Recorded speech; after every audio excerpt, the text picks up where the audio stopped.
This axe is sharp. Well done. Get in the house.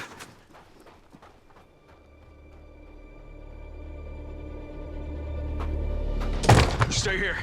Anyone comes through that door that is not me, you shoot him in the face. Dad, I can help. I can take these SOBs out. You are gonna stay here and protect what's ours. Sweep the perimeter, and if I'm not back in 30 minutes, you know what to do. Oh. Hello. Let's see, Hey, we got Drew, Alicia, and Steven. Steven, good to see you again. Hey, buddy. How you doing? We just spoke, what, a week ago for confession? Yeah.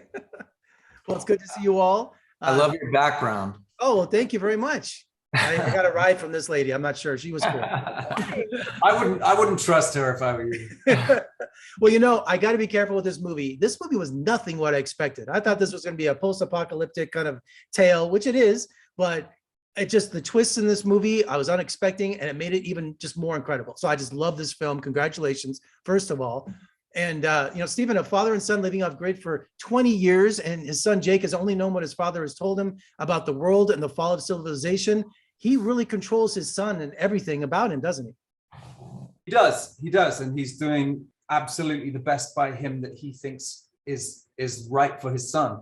You know, there is this world going on outside that he is shielding him from because of this event that happened 20 years before, and he's doing everything he can to sort of bring up his son in the best possible way, teach him what he can. Everything that they managed to grab when they had to run has become the teaching tools by which he's sort of shown Jake the way through the world. Well, you know, Drew, Jake has learned incredible survival skills. He's curious about the world he never knew. I almost think he's like Mowgli in Jungle Book. You know, instead of being raised by wolves, you know, he's raised by his father, but he's in total isolation. How does that, it doesn't affect his curiosity though, does it? No, I don't think it does. I think, you know, I think that's something that's innate in all of us, that we just have that, that curiosity, you know, that striving to understand or learn or explore. I think it's kind of just either on the surface for some people or buried down deep, but I think we all do have that. And so Jake definitely has it for sure. And Alicia, you know, Jake shows up one day at your cabin. Henrietta doesn't know what to think of him. This man raised in the wilderness. I mean, what does she think of him at first? Well, I think that Henrietta is, you know, trying to find herself, and she's put herself in this nature simple life so that she can find a new way. And along comes this boy / man who is really good at the life she's trying to create. He has learned from his father all these amazing tools, and so he knows how to do everything. He's very manly in his way and his directness, and then there's this purity to him. He is so innocent, and he doesn't seem to know much about a lot of things, but he knows so much about these other things. And I think he's really he speaks about beauty, and he sees the beauty in life, and he's hopeful, and so I think he brings to her everything that she was sort of looking for, and all that hope and joy. I think they're really compatible in this moment, in this time. He feels a void in her, yes. Was that you snooping around here last week? Do you want to share why? Medicine. Oh, what for? My dad got a pretty bad infection. We're low on preps. Well, why didn't you just ask? Because I wasn't sure if you were dangerous. Then how do you know that I'm not?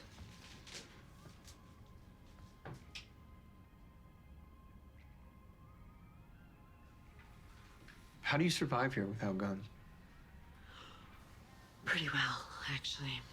And what do you do when outsiders come to attack? Well, you're the first person in my entire life that has ever pointed a gun at me. And Stephen, you know, Tony, Troy's philosophies towards religion and women, very insightful to his thinking, isn't it? Yes. Loaded question, I know. took me back. I was like, "Woo, that's what he's teaching Jake." Well, he's stuck. You know, there's been you know, we are all products of our environment and our experience. And what has happened to Troy in his life is what he passes on to his son. And rightly or wrongly, he thinks it's the right thing. He thinks he's doing the right thing by his son. And we learn, or, you know, we learn through Jake's eyes, Jake learns that there is another world out there that isn't exactly the same as he was taught. And so he has to make up his mind where that balance is and which one is the one that's the truth. Especially, you know, Drew, as much as his father has trained him against outsiders, Jake isn't a killer. He can't teach him to kill, can he? No, I think, you know, and I think that's what's kind of beautiful about the story is, you know, you see it from moment one with him. And that's a moment that I really fought to kind of play with and keep in the story, because I think it's pivotal to see him hesitate, you know, when it comes to killing, whether it be, you know, an animal or human being, whatever it may be. It just shows you, it tells you a lot about Jake as a young man, without saying too much, you know.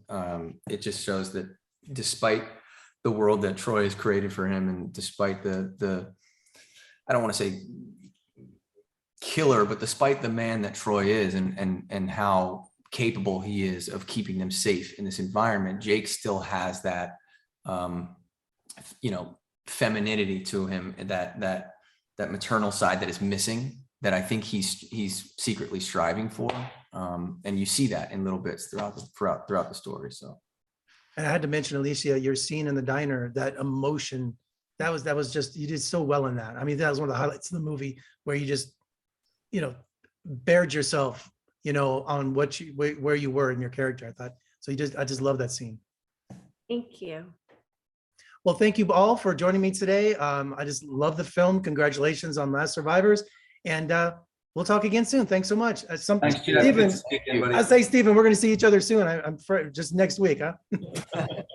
See you, bud. Take care.